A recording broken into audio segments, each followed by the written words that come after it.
He's doubting my words like he needs some proof. Plus he struggles with the idea of absolute truth. He won't practice those things which he don't esteem. He hates absolute truth, then he's a supreme being. Since he has no standards, then he has no answers. His contribution in life is just prostate cancer. I try to answer the questions he throws my way. Hopefully another man will be born today.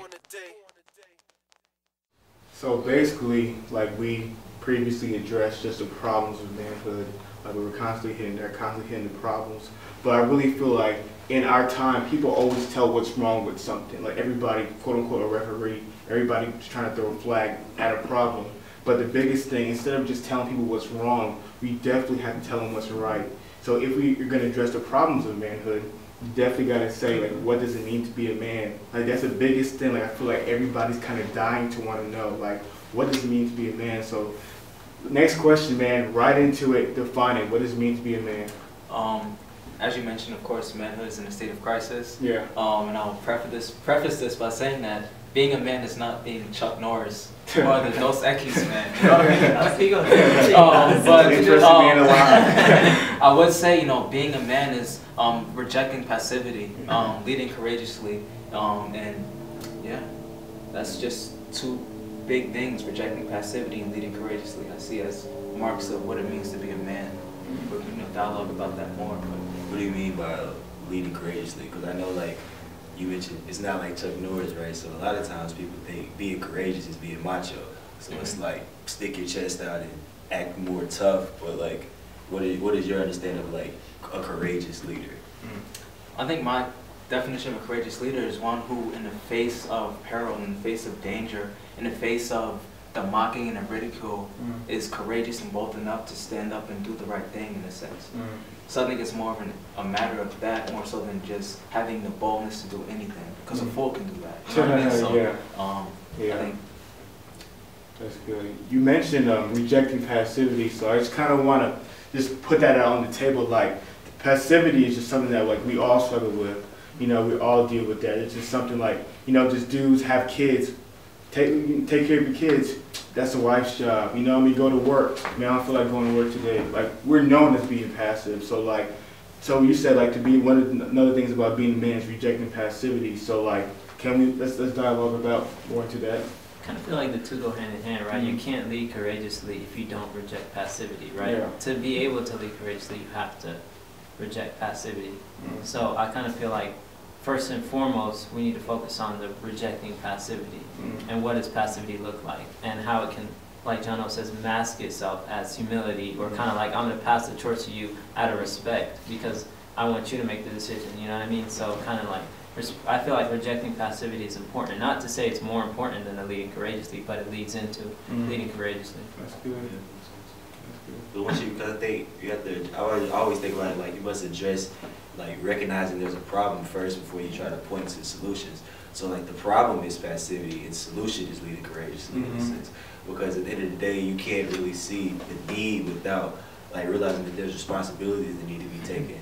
And you like shying away from that, that's the real issue. So I think it's for men to really realize that like the responsibilities that men have are not things to be, you know, thrown to the side as if they're, you know, not to be desired. Like, just going to the same point, I just think, man, manhood is a good thing, and it's not something to be pushed off for, you know, aimless living and just reckless living a lot of times.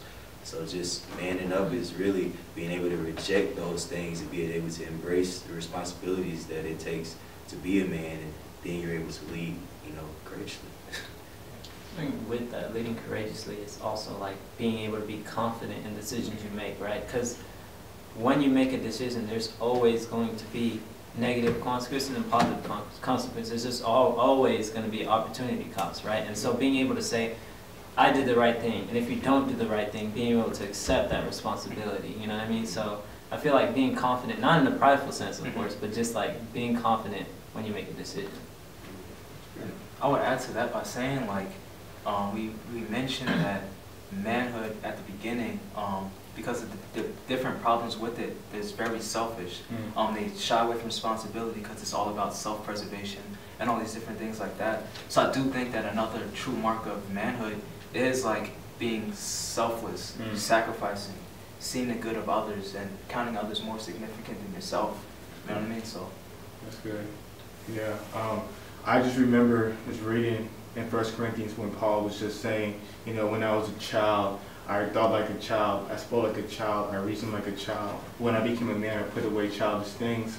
And just kind of hearing everything you guys are saying just kind of just goes into, you know, what he was saying. Also, like, just, I feel like so many boys or men or whatever you want to call it nowadays, like, they're still living like they're 16 when they're 30 or they're 40. And like really throwing away those childish ways, saying, yo, we're not going to be Mr. Party Animal, you know, like we're going to take responsibility, we're going to grab life by the horns. And I definitely feel like that's just something that's really needed, you know, just dudes just saying like, yo, I'm not going to be that guy anymore. You know, I'm not going to be Mr. Have a kid, leave them, you know what I mean, just take advantage of whatever girl I want to take advantage, just party just every day, you know what I mean, just really take advantage, really grab life by the horns and really be a man. I feel like those definitions you guys that you gave, Julian, about rejecting passivity and lead courageously were great, and I feel like a lot of people needed to hear that today. I think it's good to, you know, Julian shared, but also realizing that like what we're talking about is hard. That it's not this easy standard that we can just like, hey, I'm going to be a man today. Yeah. But I think what's cool about like this and us just being around each other is being able to embrace it together, like having other people around you to help you with this, you know, not just seeing like I'm this lone wolf and I got to figure these things out myself, but being able to see how hard the standard is to uphold and realizing that like I can't do it by myself and looking outside of yourself, and that goes back to that selfless piece and just really living sacrificially. Like I'm not trying to primarily just do this for my self-preservation or thinking that I'm so good enough that I can do it, but I'm looking for help. I'm looking, you know, beyond myself to see, realizing how high this standard is and how short I fall, and just being able to embrace it. That's good. Part of that comes with like being open. Like, how can someone help you if they don't know where you're struggling in or where you fall short in? You know what I mean? Like, we obviously don't have the full picture of what manhood is. We all have places where we fall short, but, you know, we're able to discuss it and chop it up, and iron sharpens iron, you know what I mean? So I think it's very important to be able to be open and share, okay, this is where I struggle at. For you, you're strong in this, so I see that, so teach me, how are you doing that kind of thing, you know? So I feel like that's very important also. Yeah, man. Man, good conversation with Bang, man. Good stuff. It's good.